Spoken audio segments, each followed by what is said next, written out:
Yeah, the projector's about ready for launch there. Oh, man. All right, spring break fever is upon us. I know. Woo! Come too fast for me. This whole calendar year is just weird. This has been a record fast semester, it really has. Either a month early or a month late. This is weird.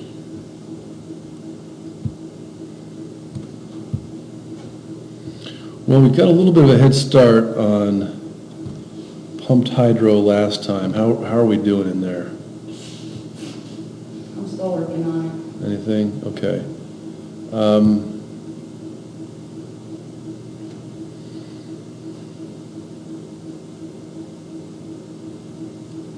I guess I want to take a little time and look forward. So the final is,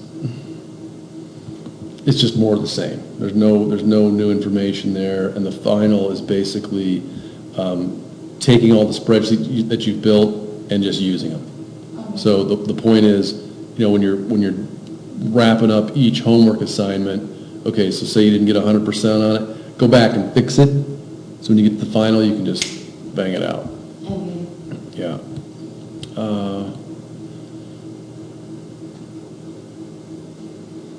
This one, let's look at this guy really quick. Yeah. So here's yet another example of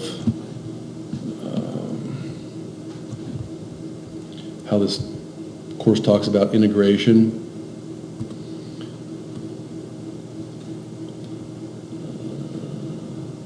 So we're going to have wind, and we're going to have compressed air together, and it's almost exactly like the Gordon Butte pumped storage project. So this is doing the pencil paper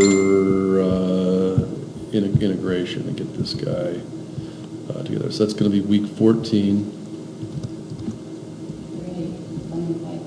Yeah. So really, there's no new thing there. 13, and this is just also a little bit of a break. You go out and you take a look around at other energy storage and distribution systems around us. So not a big deal there.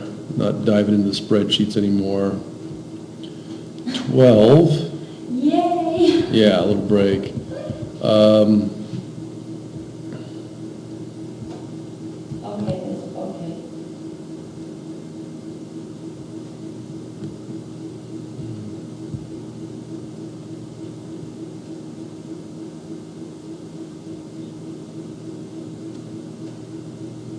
We're going to look a little bit.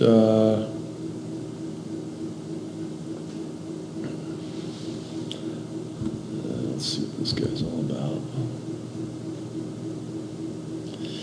Yeah, I mean, there's not a whole heck of a lot. Review missed questions.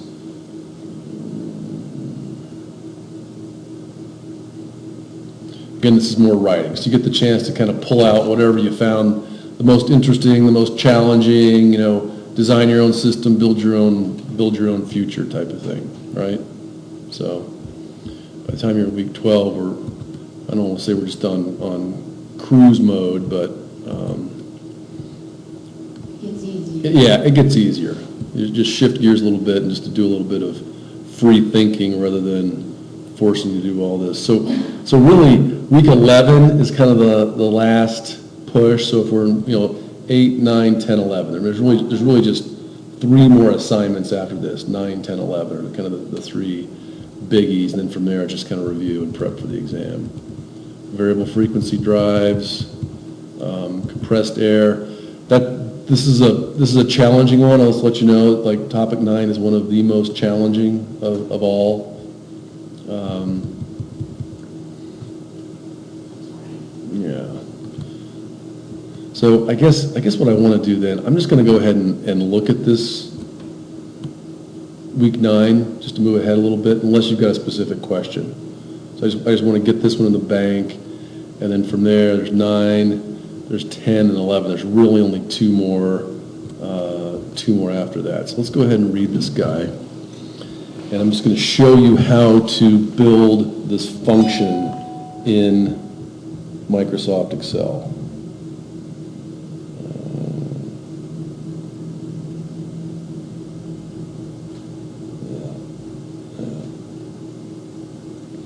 There's your spring break. This is old, obviously. At this point, I'm not going to change it. It's just spring break. I think we did 20. Yeah, yeah.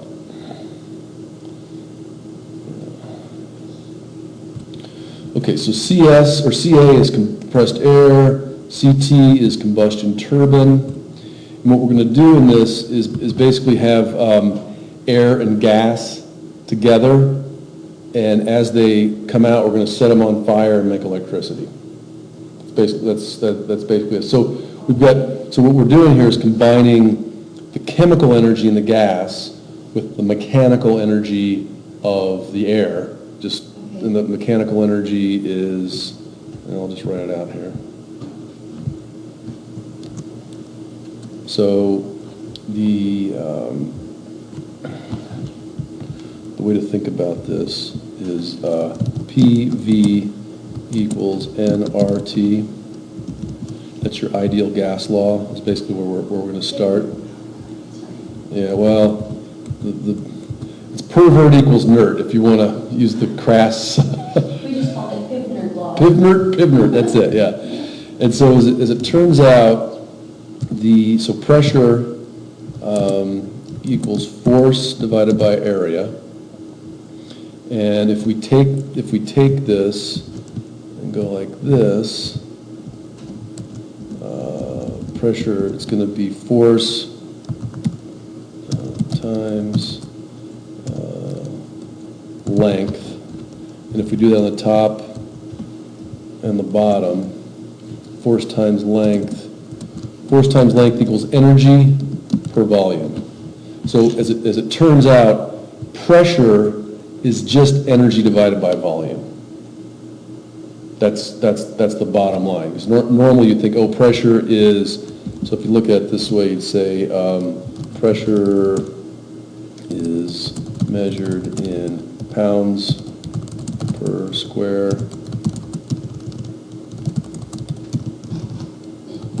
inch. But if we multiply, so pounds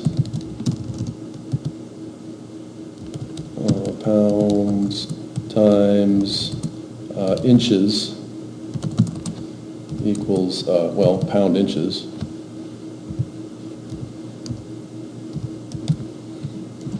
Square inches times inches equals cubic inches. And the units don't matter. I could have used feet, but a pound inch, this is normally thought of as torque, but it's also energy. Torque and energy have the exact same units and dimensions.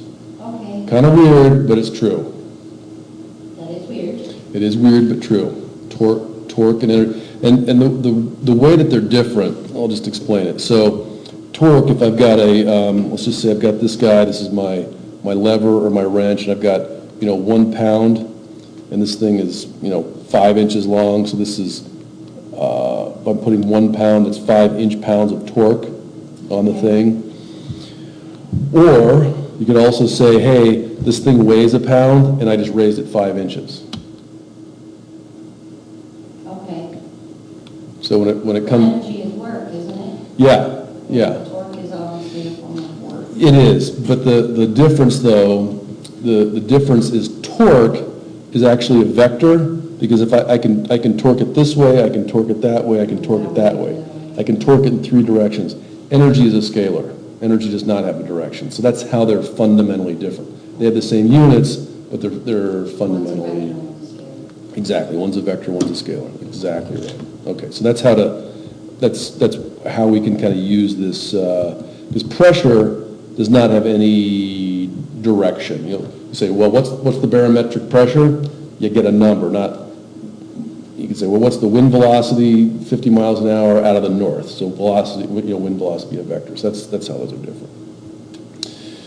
Yeah, so that's kind of some of the physics for this compressed air.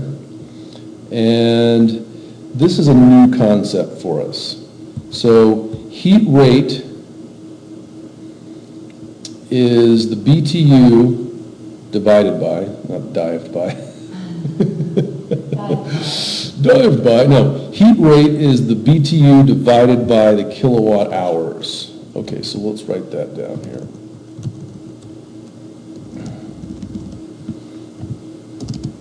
Heat rate equals, let's just write it one way here. We'll say fuel input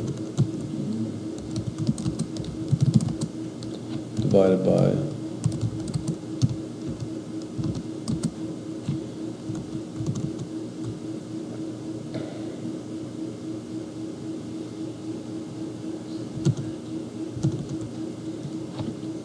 electrical output. So HR, and this is the thing that's kind of neat, it equals 1 over efficiency. It really does, because efficiency, yeah. Of the whole system efficiency? Because what you're doing, you're taking chemical energy and converting it, and measured in BTUs, and converting it to electrical energy divided in kilowatt hours. So the efficiency of a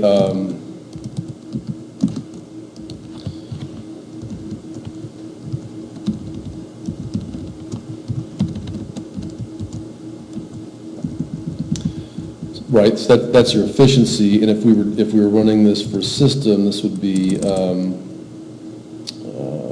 let's just do it this way.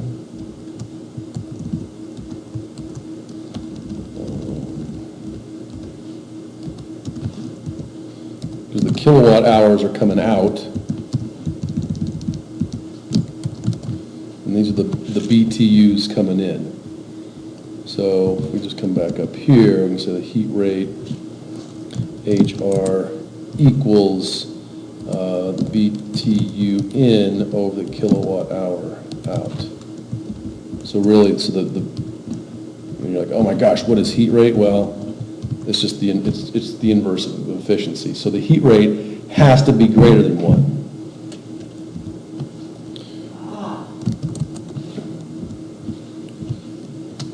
Efficiency has to be less than 1.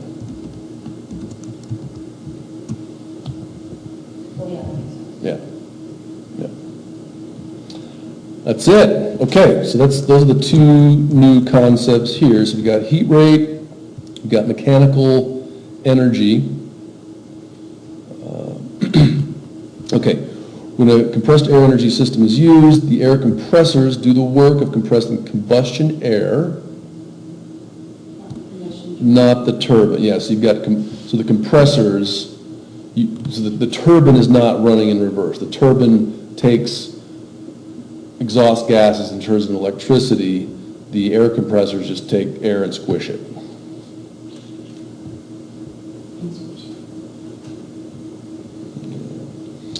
Okay, so then the stored compressed air is delivered to the turbine under pressure. This is the heat rate of the combustion turbine goes down. That doesn't make sense because your efficiency is going down. By the time you get to the stored compressed air, to the turbine, you're losing efficiency, aren't you? Yeah, let's think about that.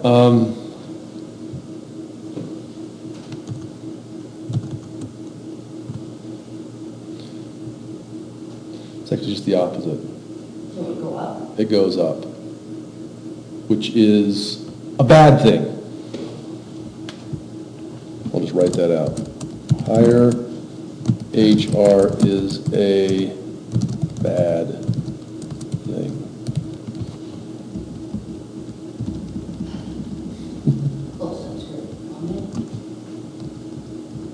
So what do I mean by that? Well, it means that I had to put in more BTUs for the same kilowatt hour.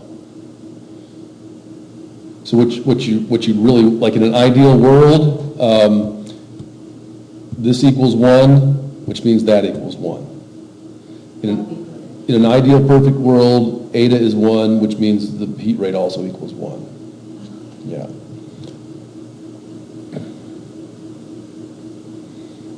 Yeah. So what you're saying is like the lower the heat rate, like the less heat, as you think of BTUs, the less heat I have to use, the better to make the same amount of electricity, because it's the electricity that you want.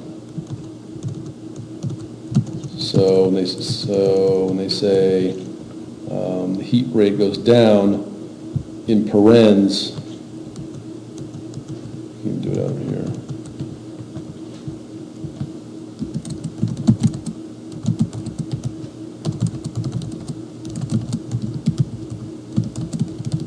There we go.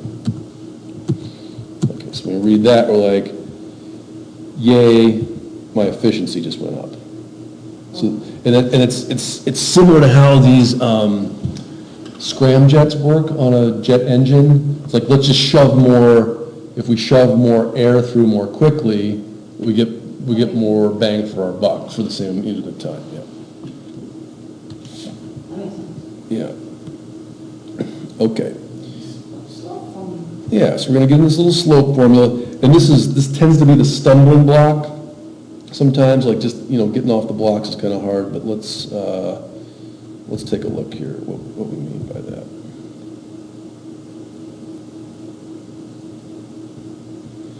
All right. So there we go. Like I just said, the heat rate number, the better the performance.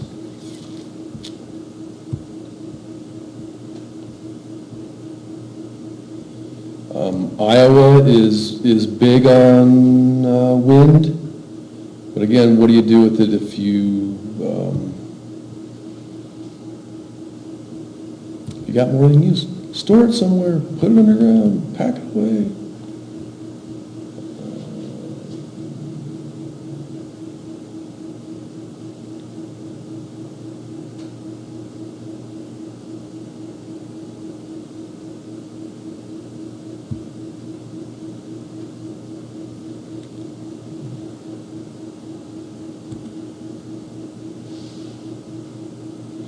Let's not worry about this one for now, but this basically says that we're going to take the results from last week and add additional losses.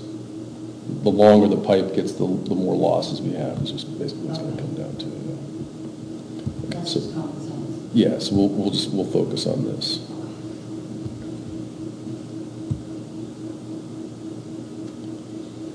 Okay.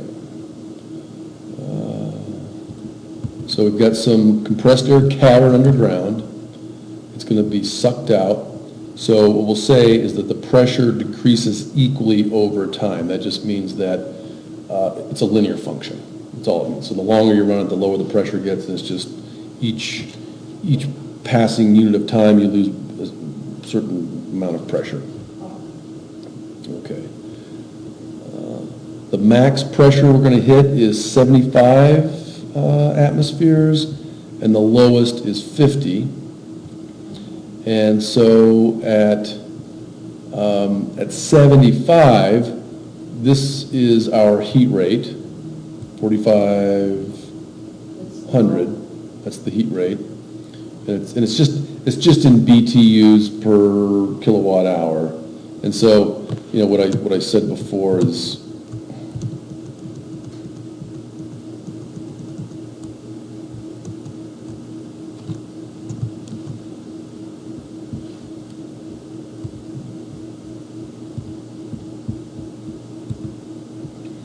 What I said before, this is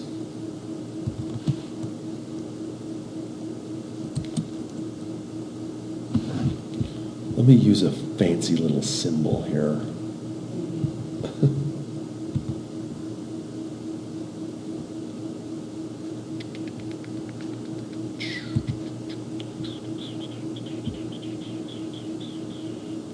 Maybe.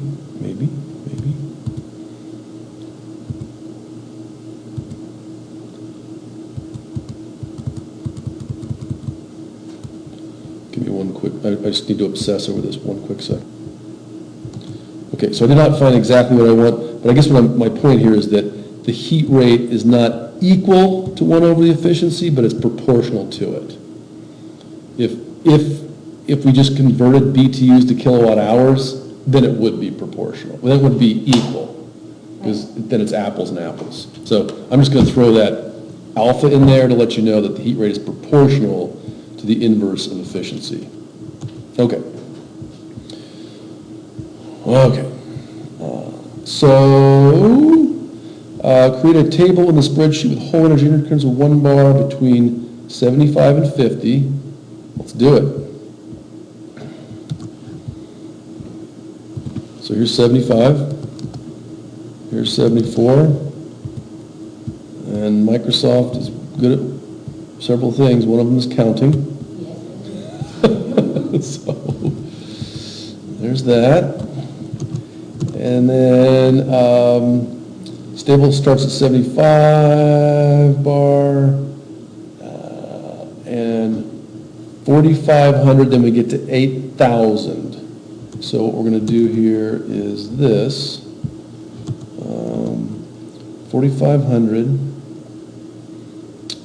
what do we say, 8,000 is the max? Mm-hmm. Okay, so here's 4,500. We know we've got to hit 8,000.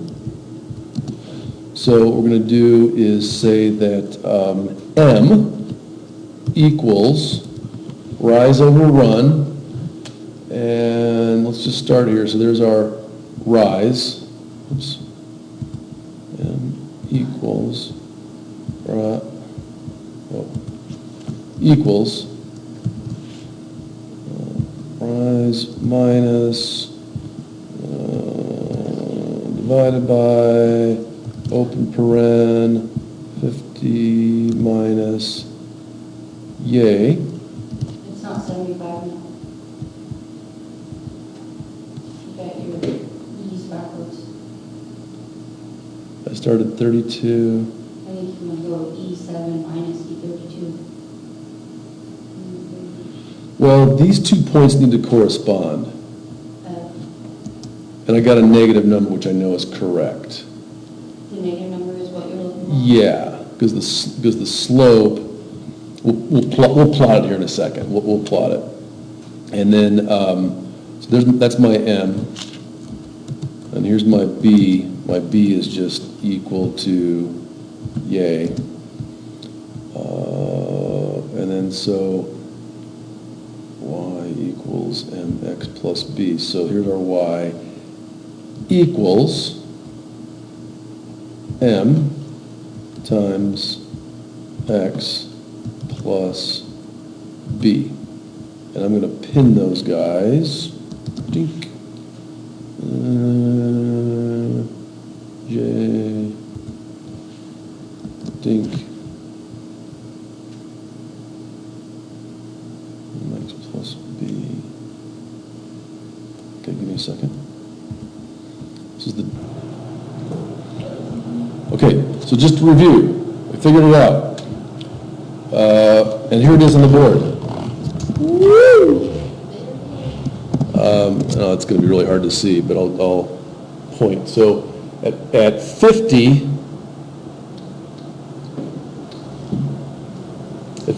psi, our heating value is up at 8,000. At 75 psi, our heating value is down at 45,000. Remember, this is a good thing. Like the lower the heating value. So as we increase the pressure, which is going this way, the heating value reduces, giving us more bang for our buck.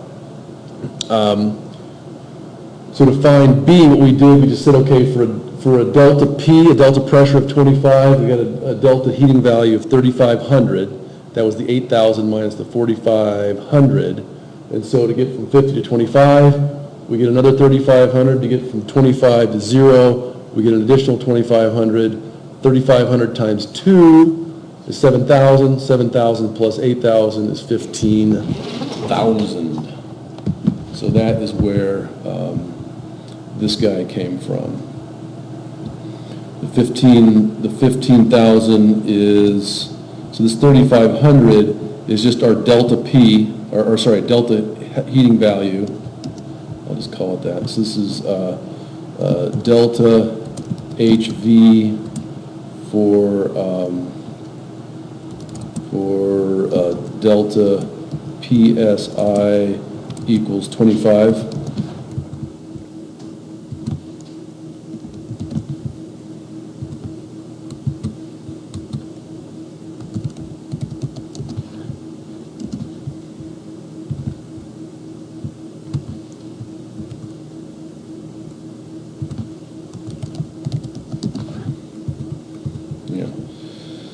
So the change in heating value for change in pressure of 25 is 3,500. We can see it right there, 8,000 minus 4,500. And we know if we just kept this thing going all the way down to 0, we're going to lose an additional 35, an additional 35. So we'll do that twice. So this heating value is the 8,000 plus twice that delta P, 15,000. Come on. Dink, dink. Okay, so we set the problem up. Yeah, and we took that formula, which was y equals mx plus b. So m is sitting here in cell J13. We pinned it, times our x value, which in this case is 74, and we added our b value of 15,000, which we just calculated. Now, we just run this down. Happy, happy. And we're done.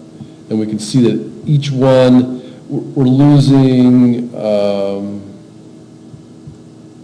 let's just double check, equals dink minus dink, dink. Yeah.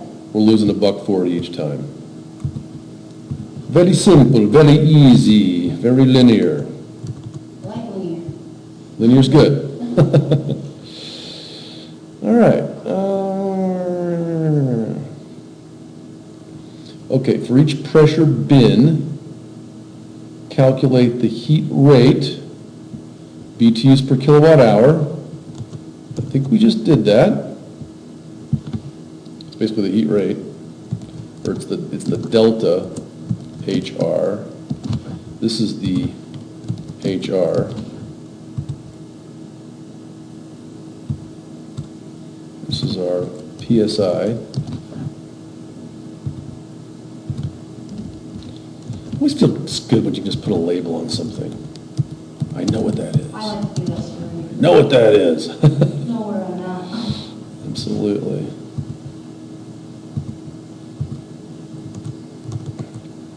Okay, we got that. Now, Now, the heat rate is just that 140? the heat rate, this is the heat rate, Okay. and this is the change in heat rate. Okay. Yeah, so the heat rate is going up as pressure diminishes, which again is a bad thing. Higher heat rate is a bad thing. It's kind of easy to remember. All right, now we have to do is, we want to do this in hours.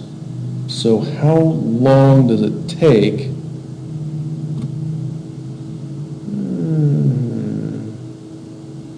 All right, we already did this. What we need to find out is how long it takes for this to happen. Okay, hold the turbine output at 50 megawatts, which means the natural gas rate consumption must increase as heat rate increases.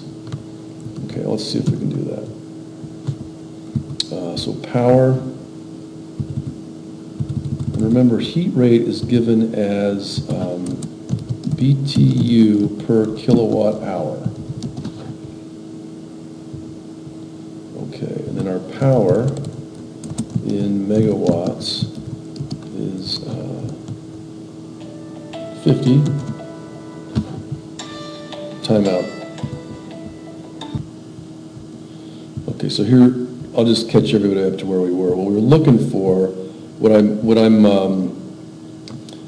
afraid of or assuming is that the function itself is not really linear. That initially we're going to be able to run a little longer at those higher pressures, and then when we get to the end, we're gonna have to run faster. So I don't think it's gonna be linear, but I don't wanna complicate it too much, so we'll just assume linearity. So from here, we'll just say, so we're gonna run this in hours, so here's time 0, here's time 9, so this is gonna equal 9 divided by 26. I would have divided by 25, but there's actually 26 points, so this equals, excuse me, plus this number.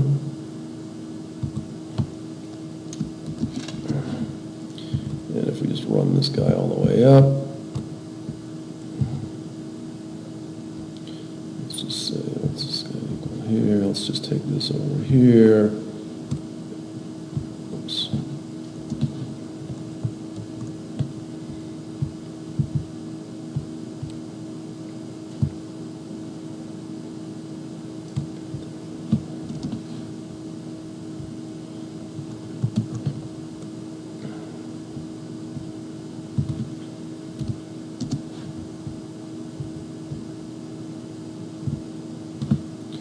I'm just double checking to make sure we actually get to 9. No, not quite.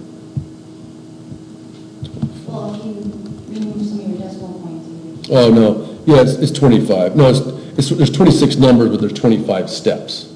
So there we go, so 25 steps, there we go. So we get to 9 hours.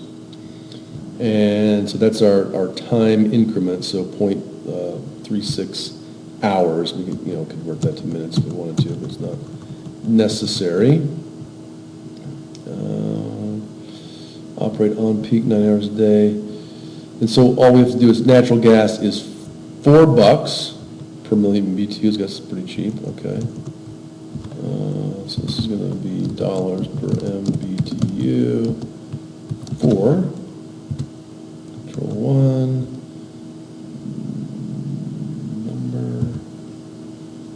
Currency, save, $4 per BTU. And then what we have to do is figure out our power requirements. So kilowatt hours per BTU. So we're running for this many hours. So at each increment, we're going to get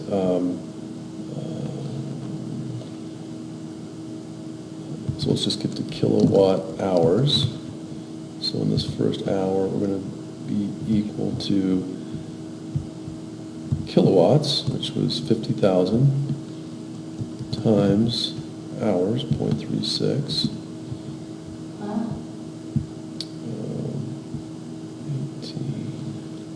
1,800 kilowatt hours. So we're going to use that many, and then we'll get to BTUs. Equals, so now we can use our BTUs per kilowatt hour, BTUs per kilowatt hour times hours, BTUs control 1, cancel, turn that into a number, slide this guy over here.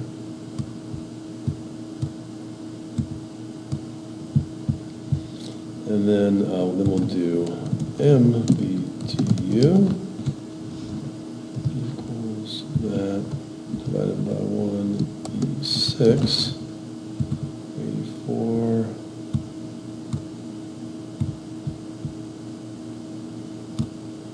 Yeah, you need to.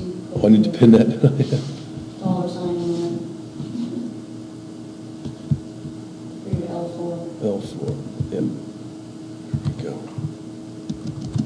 Okay, let's see if we can get this guy first. Kilowatt hours, BTU, and then dollars equals that times that. Dollar sign. Get that one in there. That down. in the B8.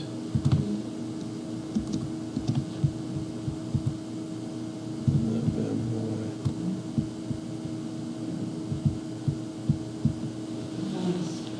Yeah, so that's how I'd get that bad boy started. Basically, if you're going down to 50 PSI, you better start saving. Yeah, yeah. So that's a good start. I'm not going to guarantee all of that is exactly correct, but that's your basic framework for knocking that out. Will help. Yeah, okay, and then really the last part is pretty simple. You're paying for electricity to fill it back up. Oh, Yeah. okay. Yes, you are. Yeah.